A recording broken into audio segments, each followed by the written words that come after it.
Greetings 12th class political science students. Welcome back to our channel. Hope you all are doing great. As you know, we are doing the chapter Crisis of Democracy.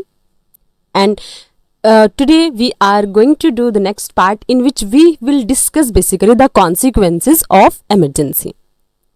In last class, we have discussed the announcement of emergency. We have also understood the role of president, that he did not oppose the idea.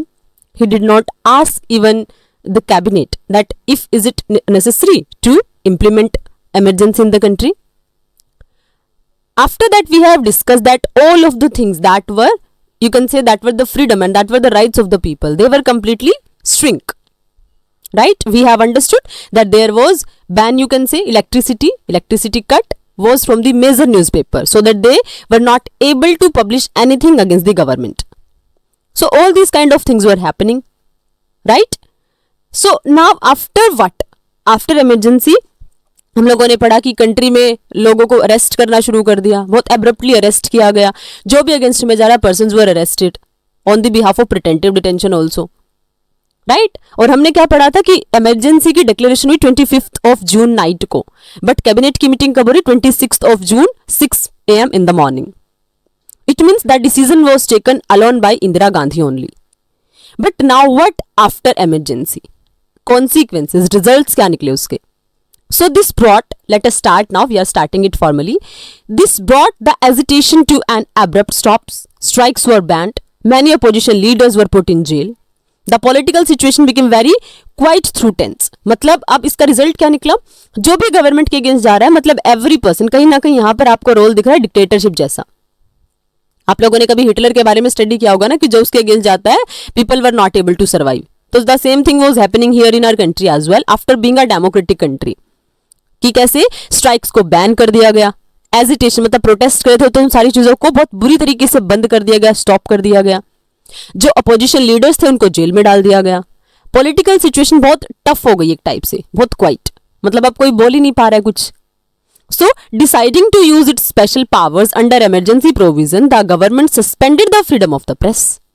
और जब आप लोग fundamental rights पढ़ते हो, आपने पढ़ा होगा जो राइट टू फ्रीडम है, उसमें freedom to speech and expression है, freedom of speech and expression, right? और उसके अंडर ही कहीं ना कहीं हम काउंट करते हैं हमारी फ्रीडम ऑफ प्रेस को. लेकिन यहाँ पे क्या कर दिया? यहाँ पे गवर्नमेंट ने फ्रीडम ऑफ प्रेस, जो फ्रीडम थी ना प्रेस की, वो भी खत्म कर दी. हमने पढ़ा था ना कि लोग न्यूज़पेपर में क्या दिखा रहे हैं? एक ब्लैंक स्पेस दिखा रहे हैं to show their protest, because government was not allowing them to publish anything, right? और बाद में तो फिर क्योंकि वो ब्लैंक पेपर क्या दिखा रहा था? वो ब्लैंक पेपर ये शो कर रहा था कि लोग गवर्नमेंट से हैप्पी नहीं है और वो अपना एंगर शो कर रहे हैं इस ब्लैंक पेपर के थ्रू. लेकिन बाद में तो क्या किया? उस ब्लैंक पेपर को ही बंद कर दिया गया, मतलब ब्लैंक पेपर पे भी शो नहीं कर सकते लोग.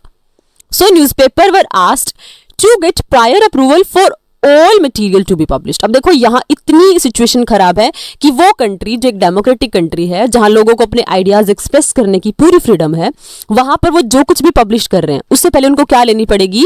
अप्रूवल लेनी पड़ेगी.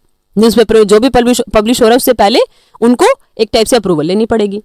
और इसको क्या बोला जाता है? This is known as press censorship. इसको आपको अपने माइंड में रखना है कि हो सकता है आपसे 1 मार्क में 2 मार्क में पूछ लिया जाए प्रेस सेंसरशिप क्या थी. तो आपको बताना है during the time of emergency it was necessary for every newspaper to take permission before publishing anything. This is known as press censorship. मतलब अगर गवर्नमेंट को ऐसा लगेगा ना कि गवर्नमेंट के अगेंस्ट कुछ ऐसे जिससे लोगों में सेंटीमेंट्स अराइज हो सकते हैं, तो गवर्नमेंट उसको अलाउ ही नहीं करेगी ना पब्लिश करने के लिए. So apprehending social and communal disharmony, the government banned Rashtriya Swayam Sevak Sangh RSS and Jamaat Islami.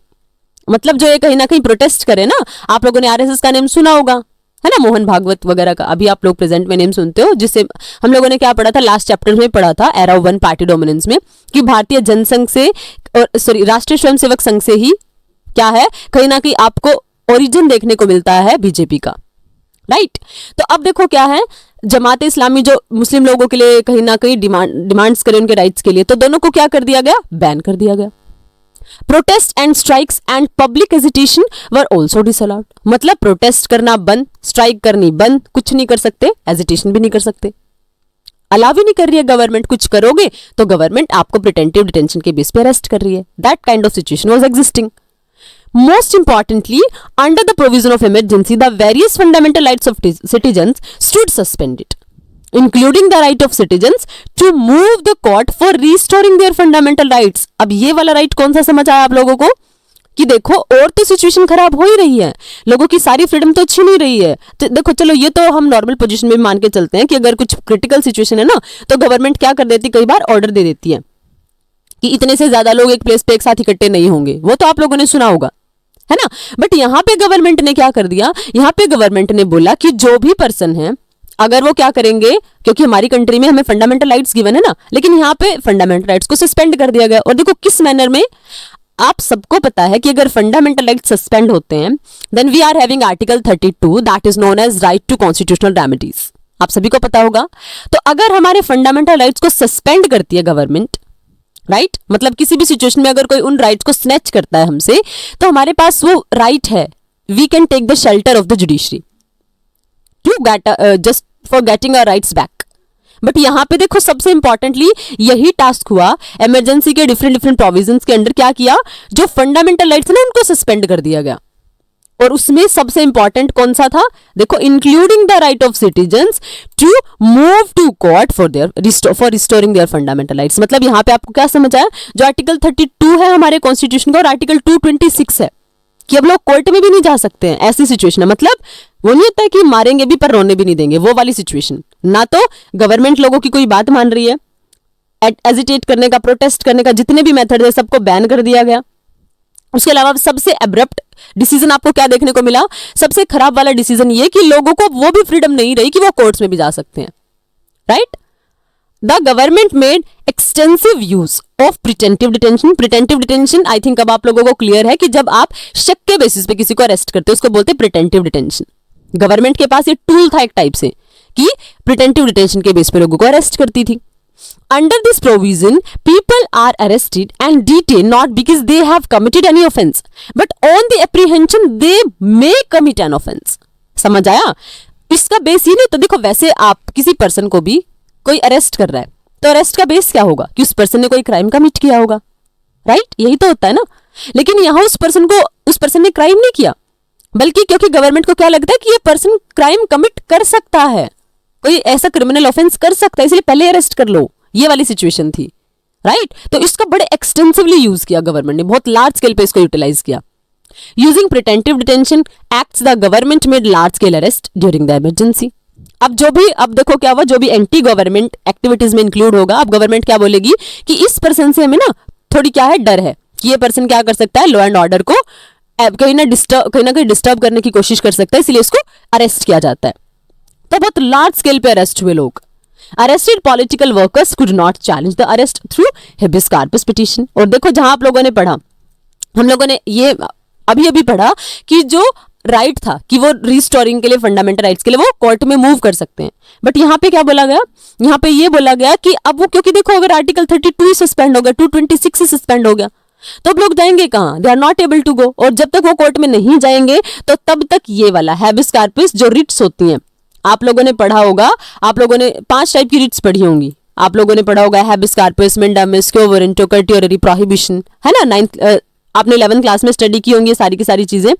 तो अब ये वाली चीजें अगर होती हैं, मान लिया क्या है हमारी कंट्री में वैसे प्रोविजन क्या है इन सिंपल टर्म्स, कि अगर किसी पर्सन को अरेस्ट किया जाता है तो विद इन 24 आवर्स उसको लेके जाते हैं नियरेस्ट कोर्ट में। क्यों लेके जाते हैं, so that it can be checked कि जो उसका बेस है अरेस्ट करने का, इज इट लॉजिकल और नॉट। और अगर वो लॉजिकल नहीं होता है, अकॉर्डिंग टू लॉ एप्रोप्रिएट नहीं है, तो उस पर्सन को छोड़ दिया जाता है। ताकि ये, और देखो एक क्यों किया था हमारी कंट्री में, ताकि जो डिसीजन है ना, जजमेंट है, वो एक बिल्कुल एक्यूरेट वे पे ली जाए। क्योंकि कई बार ऐसा हुआ है कि बिना किसी क्राइम के लोगों ने इतने टाइम स्पेंड किए हैं जेल में। तो अब उस पर्टिकुलर चीज को रोकने के लिए, क्योंकि हम एक बहुत अच्छी कोटेशन होती है कि delay to justice is equal to deny to justice, है ना। तो इसीलिए हमने जस्टिस इंश्योर करने के लिए क्या किया है, हमारे सुप्रीम कोर्ट्स को, हाई कोर्ट्स, हमारे सुप्रीम कोर्ट को और हाई कोर्ट्स को ये अथॉरिटी दी कि वो रिट्स इश्यू करेंगे कि अगर मान लिया किसी पर्सन को 24 आवर्स के अंदर कोर्ट में नहीं ले जाया जाता, तो फिर पर्सन क्या कर सकता है, सुप्रीम कोर्ट या हाई कोर्ट में जाके अपील कर सकता है। और फिर वहां से क्या होगी, एक रिट इशू होगी कि इस पर्सन को 24 आवर्स के अंदर अंदर रिप्रेजेंट करो कोर्ट में।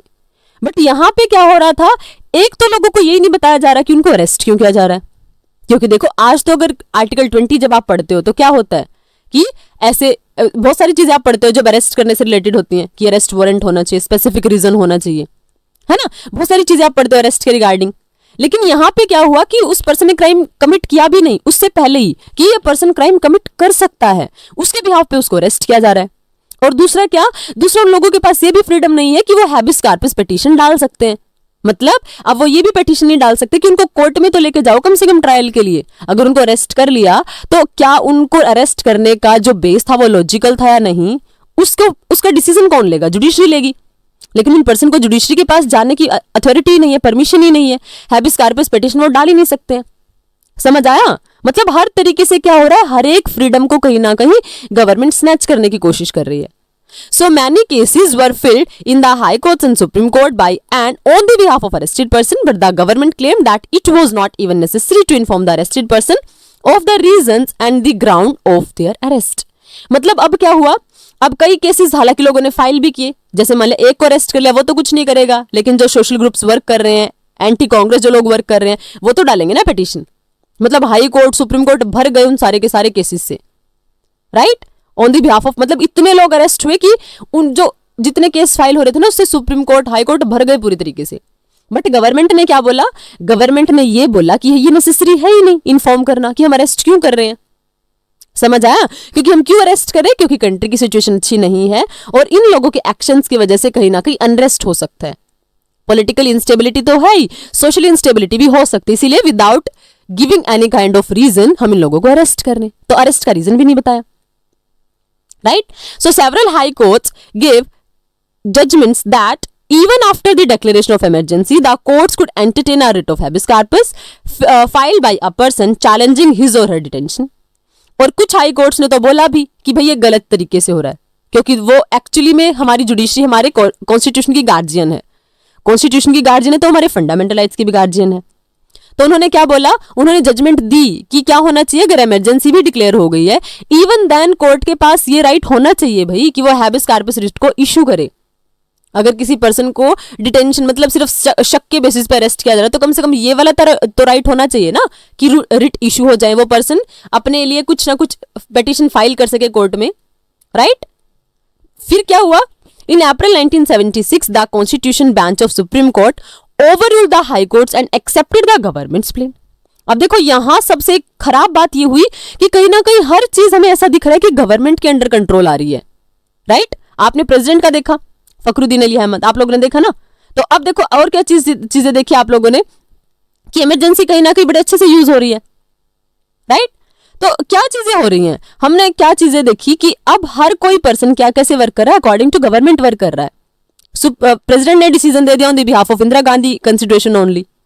और यहाँ पे अब क्या हो रहा है, यहाँ पे जब हाई कोर्ट्स ने ये बोलना शुरू किया ना कि पर्सन के पास तो अथॉरिटी होनी चाहिए भाई कि वो एटलीस्ट कोर्ट्स में जाएं, अपने लिए अपील करें, क्योंकि after all we are a democratic country. But यहाँ पे क्या हुआ, एक सरप्राइजिंग डिसीजन आया सुप्रीम कोर्ट का, और क्या बोला 1976 में कि जो हाई कोर्ट्स हैं और उसने क्या एक्सेप्ट किया कि जो गवर्नमेंट है ना उसने वो बिल्कुल ठीक है एक टाइप से, राइट। हाई कोर्ट के डिसीजन को ओवर रूल कर दिया और किसके साथ चले गए, गवर्नमेंट के प्लान के साथ चले गए। तो ये और ज्यादा प्रॉब्लमेटिक सिचुएशन होगी। It mean that during emergency the government could take away that citizens right of life and liberty. और इवन सुप्रीम कोर्ट ने भी क्या जजमेंट दे दी कि इमरजेंसी है भाई, इमरजेंसी है तो लोगों के राइट्स छीने जाएंगे। वहां पे आप ये नहीं बोलोगे कि लिबर्टी ये हमारा फंडामेंटल राइट्स, आप इसको छीनोगे नहीं, बिकॉज इमरजेंसी टाइम पे ये लिखा हुआ है कॉन्स्टिट्यूशन में कि आप सस्पेंड कर सकते हो। मतलब कहीं ना कहीं क्या हो रहा है, आप लोगों के पास कोई जो एक स्कोप था ना कि हमारी जुडिशरी हमारी प्रोटेक्शन के लिए, कहीं ना कहीं अब जुडिशरी भी वर्क नहीं कर पा रही है, right. So this judgment close the doors of judiciary for the citizens and is regarded as one of the most controversial judgment of the Supreme Court। और ये क्योंकि देखो सुप्रीम कोर्ट में हम ट्रस्ट करते हैं, क्यों करते हैं, क्योंकि हमें ये ट्रस्ट है कि हमारे कॉन्स्टिट्यूशन में जो चीजें लिखी होंगी ना, हमारा सुप्रीम कोर्ट उसी के अकॉर्डिंग वर्डिक्ट देता है, और उसी के अकॉर्डिंग वर्डिक्ट देगा तो मतलब क्या है, हमारा सुप्रीम कोर्ट हमारे फंडामेंटल राइट्स को प्रोटेक्ट करने के लिए बैठा है। और गवर्नमेंट अगर कुछ गलत करेगी तो क्यों जुडिशरी है हमारी कंट्री में, क्यों हमने रिव्यू की पावर दी है, ताकि गवर्नमेंट अगर कुछ गलत कर रही है तो उस चीजों को स्टॉप कर सके। बट यहाँ पे तो उल्टी गंगा पहाड़ चढ़ रही है। कैसे कि जो गवर्नमेंट ने डिसीजन दे दिया उसके बिहाफ पे क्या हो रहा है, उसके बिहाफ पे चीजें चल रही हैं, उसके बिहाफ पे गवर्नमेंट भी जजमेंट दे रही है, मतलब सुप्रीम कोर्ट भी जजमेंट दे रहा है। तो इसीलिए जब सुप्रीम कोर्ट ने ये बोला ना कि फंडामेंटल राइट्स को सस्पेंड किया जा सकता है इमरजेंसी के टाइम पीरियड में, तो इस डिसीजन को माना जाता है the most controversial judgment of the Supreme Court. मतलब ऐसी जजमेंट कभी सुप्रीम कोर्ट ने नहीं दी, क्योंकि सुप्रीम कोर्ट का काम कुछ हो रहा है और वो अपने अथॉरिटीज के अगेंस्ट कंप्लीटली ऑपोजिट वर्क कर रहे हैं, राइट।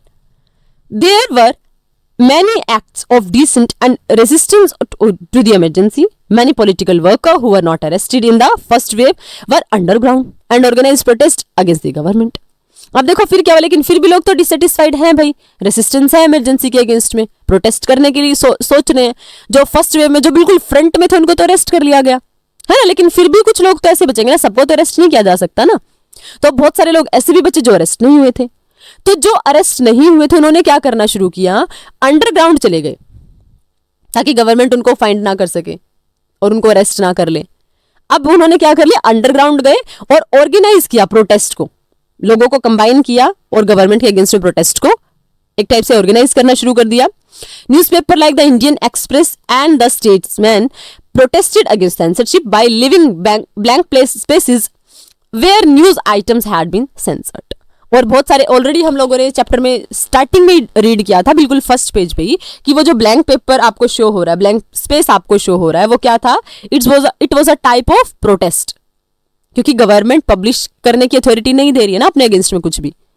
तो वहां पे क्या हो रहा है, वहां पे जो इंपॉर्टेंट न्यूज़पेपर हमारी कंट्री के जैसे इंडियन एक्सप्रेस था, स्टेट्समैन था, उन्होंने प्रोटेस्ट किया। वो क्या करने लगे, अब कुछ ब्लैंक स्पेस छोड़ना शुरू कर दिया उन लोगों ने। Magazines like the Seminar and Mainstream chose to close down rather than submit to censorship। मतलब कई सारी मैगजीन्स बंद ही हो गई। क्यों? क्योंकि उनके ऊपर उन्होंने क्या सोचा कि सेंसरशिप तो वैसे भी लगनी, कुछ छापना तो वैसे भी नहीं है, तो उन्होंने बंद ही कर दी। Many journalist were arrested for writing against the emergency. बहुत सारे लोगों को अरेस्ट कर लिया गया, जर्नलिस्ट को भी, कि आप गवर्नमेंट के अगेंस्ट लिख रहे हो, आप इमरजेंसी के अगेंस्ट लिख रहे हो, तो उनको भी अरेस्ट कर लिया गया। Many underground newsletter and leaflets were published to bypass censorship. जो अंडरग्राउंड वाले थे ना, जो हमने पढ़ा कि बहुत सारे लोग अंडरग्राउंड चले गए गवर्नमेंट के अगेंस्ट में, तो उन्होंने क्या करना शुरू किया, उन्होंने वो कुछ पब्लिश कर रहे थे, मतलब थोड़ा बहुत सेंसरशिप को कंट्रोल, उसके अगेंस्ट में लोग क्या कर रहे थे, पब्लिश कर रहे थे। Kannada writer Shivarama Karanth awarded with Padma Bhushan and Hindi writer Phaneshwar Nath Renu awarded with Padma Shri returned their award in protest against the suspension of democracy। अब देखो क्या हुआ, अब लोगों के पास देखो ये एक बड़ा इंपॉर्टेंट मेथड होता है प्रोटेस्ट करने का। क्या कि जो लोगों को अवार्ड्स मिले होते हैं ना, अगर गवर्नमेंट की कुछ पॉलिसीज उनको अच्छी नहीं लग रही, वो प्रोटेस्ट नहीं कर सकते, राइट, ओपनली वो प्रोटेस्ट नहीं कर रहे हैं। लेकिन क्या यहाँ पे क्या हो रहा है, उन लोगों को जो अवार्ड्स मिले हुए थे जैसे पद्मश्री, पद्म भूषण, क्योंकि अब इन्होंने क्या बोला कि जब हमारा देश ही नहीं बचेगा तो इन अवार्ड्स का हम क्या करेंगे, क्योंकि कंट्री की सिचुएशन बहुत ज्यादा खराब है। तो इन लोगों ने क्या किया, अगेंस्ट में, गवर्नमेंट की पॉलिसीज के अगेंस्ट में, वो पद्मश्री, पद्म भूषण जो भी अवार्ड मिले हुए थे सारे के सारे रिटर्न कर दिए। आप लोगों ने सुना होगा जब जलियांवाला बाग इंसिडेंट होता है तो हमारी कंट्री में जैसे रविंद्रनाथ टैगोर को सर का टाइटल मिला हुआ था, महात्मा गांधी को नाइटहुड का टाइटल मिला था, नाइटहुड का, तो उन सब ने रिटर्न कर दिए थे। ये क्या मेथड होता है, प्रोटेस्ट करने का मेथड होता है कि no we are not supporting you, right. तो यहां पर भी कहीं ना कहीं हर कोई गवर्नमेंट के अगेंस्ट है। जिन लोगों को गवर्नमेंट ने अवार्ड दिए थे for their better work, for their best work, अब उन्होंने भी क्या कर दिया, अपने अवार्ड्स को रिटर्न करना शुरू कर दिया, right. So by and large though such open acts of defence and resistance were rare. हालांकि ऐसे रेजिस्टेंस कहीं ना कहीं आपको रेयर देखने को मिलेंगे, क्योंकि जहां भी हो रहा था गवर्नमेंट अरेस्ट कर रही थी। अब देखो यहां जो क्या लिखा है, यहां लिखा है Now even the Supreme Court gave in. What was happening to everyone in those days? मतलब उस हर किसी को क्या हो गया था, क्यों कोई कुछ नहीं बोल पा रहा था। तो वी आर एबल टू सी कि हर जगह पे गवर्नमेंट की चल रही है, राइट। अगर कोई कुछ करने की कोशिश करे तो डायरेक्टली अरेस्ट हो रहे हैं, लोग प्रोटेस्ट कर रहे हैं। बट इवन देन कुछ लोगों ने अब ये सोच लिया कि जब प्रोटेस्ट करने का मेथड ही नहीं बचा, बहुत सारे लोग अंडरग्राउंड चले गए। जब लोगों को लगा, जर्नलिस्ट को लगा कि हम अगेंस्ट में कुछ लिख ही नहीं सकते, उन्होंने अपनी मैगजीन ही बंद कर दी। ऐसी क्रिटिकल सिचुएशन हो रही थी कंट्री में, राइट। अब जो जैसा चाह रही है ना गवर्नमेंट वैसा हो रहा है। तो अब क्या हुआ, the parliament also brought in many new changes to the constitution. अब क्या हुआ, अब पार्लियामेंट ने बहुत सारे चेंजेस कर दिए, क्योंकि अब तो गवर्नमेंट की चल रही है। सुप्रीम कोर्ट ने भी बोल दिया कि गवर्नमेंट जो चाहे वो कर सकती है, फंडामेंटल राइट्स को सस्पेंड कर सकती है। So in the background of the ruling of the Allahabad High Court in the Indira case, an amendment was made declaring that elections of Prime Minister, President and Vice President could not be challenged in the court. अब देखो मतलब हद हो गई है यहाँ तक। तो कैसे हद हो गई है कि अपने डिसीजंस को प्रूव करने के लिए हर जगह क्या हो रहा है कि मतलब जो भी by hook and by crook कुछ भी मेथड हो रहा है, बट इवन देन क्या हो रहा है, गवर्नमेंट को सपोर्ट करने के लिए हर तरीके से कोशिश हो रही है। अब हमने क्या पढ़ा, सुप्रीम कोर्ट जजमेंट नहीं दे सकता है ना। सुप्रीम कोर्ट ने क्या बोला कि वो भी इंटरफेयर नहीं करेगा, क्योंकि इमरजेंसी के टाइम पे फंडामेंटल राइट्स को सस्पेंड किया जा सकता है। और हम लोगों ने क्या पढ़ा था, हम लोगों ने ऑलरेडी डिस्कस किया था कि इलाहाबाद हाई कोर्ट ने बोला था कि इंदिरा गांधी ने ना गलत तरीके से इलेक्शन जीते थे, क्योंकि गवर्नमेंट ऑफिशियल्स को अपने इंडिविजुअल बेनिफिट के लिए यूज किया था। लेकिन यहाँ पे क्या हुआ, इलाहाबाद हाई कोर्ट के जो केस था ना उसको डिक्लेयर किया गया कि सही नहीं है और कॉन्स्टिट्यूशन को अमेंड कर दिया गया। और क्या अमेंड किया गया, क्या बोला गया कि हमारी कंट्री में ना प्रेसिडेंट का इलेक्शन होता है, प्राइम मिनिस्टर का इलेक्शन होता है, वाइस प्रेसिडेंट का इलेक्शन होता है, तो उन इलेक्शन को चैलेंज ही नहीं किया जा सकता कोर्ट में। अगर चैलेंज ही नहीं किया जा सकता तो फिर आप कैसे बोल सकते हो कि वहां पे अनफेयर मीन्स यूज हुए, वहां पे कैसे बोल सकते हो कि इंदिरा गांधी ने कुछ गलत किया है, राइट। तो मतलब everything was in the control of the government. Large scale पे डेमोक्रेसी को डिक्टेटरशिप में कन्वर्ट होते फर्स्ट टाइम देख रहे हो इतने लार्ज स्केल पे, right. So the 42nd amendment was also pass during the emergency. 42nd amendment को पास कर दिया गया। अब क्योंकि देखो कोई रोकने टोकने वाला है ही नहीं, जैसा गवर्नमेंट चाह रही, स्पेशली इंदिरा गांधी चाह रही है, वैसे ही सब कुछ चल रहा है। So you have already studied that this amendment consists of a series of changes in many parts of the constitution. आप सबको पता होगा कि जो हमारी कंट्री में 42nd अमेंडमेंट होता है 1976 वाला, वो सीरीज लेकर आता है अमेंडमेंट्स की, है ना। तो अब उसके बाद among the various changes made by the amendment, one was that duration of legislature in the country was extended from 5 to 6 years. और क्या बोला गया कि अब देखो पहले हमारी कंट्री में क्या सिस्टम था कि 5 साल में आपको इलेक्शंस करवाने हैं 5 साल के बाद, लेकिन यहाँ पे क्या बोला गया कि लेजिस्लेचर के इलेक्शंस है ना वो एक्सटेंड कर सकती है कंट्री 6 ईयर्स तक। क्यों, अगर मान लिया नॉर्मल पोजीशन नहीं है तो नॉर्मल पोजीशन नहीं है तो इमरजेंसी में क्या हो सकता है भाई, टाइम पीरियड इंक्रीज हो सकता है। तो मतलब हर तरीके हर चीज को गवर्नमेंट क्या कर रही है, अपने फेवर में डालने की कोशिश कर रही है। और ऐसा पॉसिबल क्यों है, ऐसा पॉसिबल इसीलिए क्योंकि कोई कुछ अगेंस्ट में बोल ही नहीं पा रहा है। अगर कोई बोलेगा तो अरेस्ट हो जाएगा। सुप्रीम कोर्ट गवर्नमेंट के साथ चला गया, हाई कोर्ट जो अगर कुछ जजमेंट दे रहे हैं तो सुप्रीम कोर्ट उनको ओवरथ्रो कर देता है। मतलब ये सारी चीजें चल रही हैं। तो इसी चीज के बेनिफिट लेके इंदिरा गांधी ने अमेंडमेंट्स पास करवा दिए। कैसे कैसे अमेंडमेंट्स कि प्रेसिडेंट के इलेक्शन को, वाइस प्रेसिडेंट के इलेक्शन को, प्राइम मिनिस्टर के इलेक्शन को तो चैलेंज किया ही नहीं जा सकता है। उसके अलावा क्या बोला गया कि लेजिस्लेचर की जो इलेक्शन ड्यूरेशन है उसको भी 6 ईयर्स तक एक्सटेंड किया जा सकता है। This change was not only for emergency period but was intended to be a permanent nature. और क्या, और सबसे डिफिकल्ट टास्क तो ये कि इमरजेंसी में नहीं था कि इमरजेंसी है तो तब 6 साल के लिए कर दो कोई बात नहीं, बट उसको क्या किया परमानेंट नेचर, जब चाहे एक टाइप से जब लगे कि नहीं अब इलेक्शन नहीं हो सकते तो उसको इंक्रीज कर दो भाई। Besides this, during an emergency, elections can be postponed by 1 year, right? अब देखो फिर क्या हुआ, elections needed to be held only 1978 instead of 1976। मतलब अब इलेक्शंस को पोस्टपोन कर दिया गया, राइट। हालांकि देखो क्या हुआ कि 1971 के बाद हमने पढ़ा था ना 1971 में, जिसमें इंदिरा गांधी ने बड़े लार्ज स्केल पे विक्ट्री गेन की थी। तो according to the situation of our country, according to the rules regulation of the country, हमारी कंट्री में इलेक्शंस होने थे आफ्टर एवरी 5 ईयर्स। 1971 के बाद इलेक्शन होने चाहिए थे 1976 में, बट क्या बोलते बोलते कि नहीं इमरजेंसी की पोजीशन है, नॉर्मल पोजीशन नहीं है, पीपल इस मेंटालिटी में नहीं है कि वो वोट कर सके, कंट्री की सिचुएशन में बहुत ज्यादा ड्रास्टिकल चेंज है, वोलेंटिक एस्पेक्ट्स हो सकते हैं। इन बेसिस पे क्या कर दिया गया, इलेक्शंस को आगे खिसकाते खिसकाते 1978 तक लेके चले गए। तो ये चीजें आपको क्या दिखा रही हैं, ये चीजें आपको ये दिखा रही हैं कि कैसे डेमोक्रेसी भी एक टाइप से क्या मोमोक्रेसी में कन्वर्ट हो सकती है।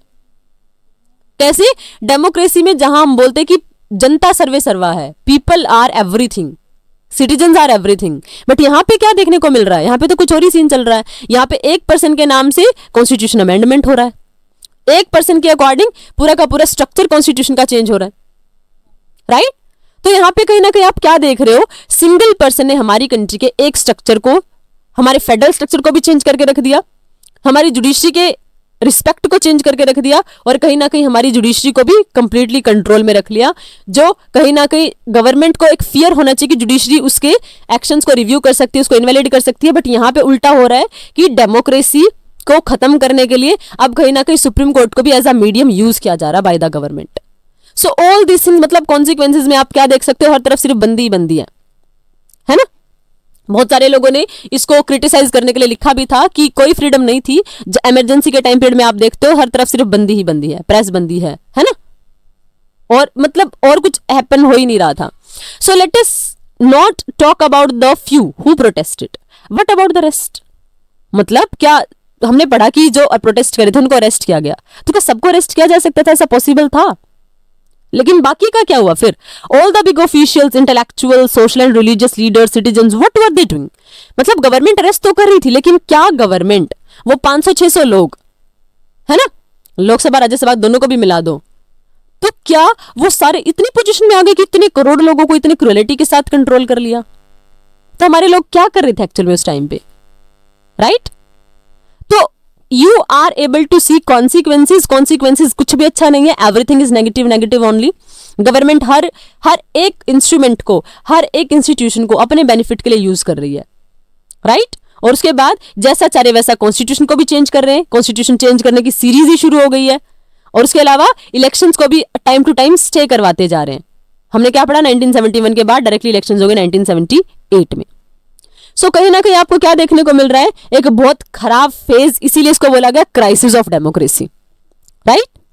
सो आई होप यहां तक आपको चीजें कंप्लीटली क्लियर हैं, you are able to understand background of the emergency, कैसे इमरजेंसी इंपोज होती है और उस इमरजेंसी के कॉन्सिक्वेंसेज क्या होते हैं, you are able to understand each and everything. लेकिन जब भी कोई खराब फेज होता है ना, तो we learn a lot of things from that particular thing, right? आपकी लाइफ में भी कभी कुछ ऐसा तो you learn a lot of things, मतलब खराब फेज आपको कुछ ना कुछ सिखाने के लिए आता है।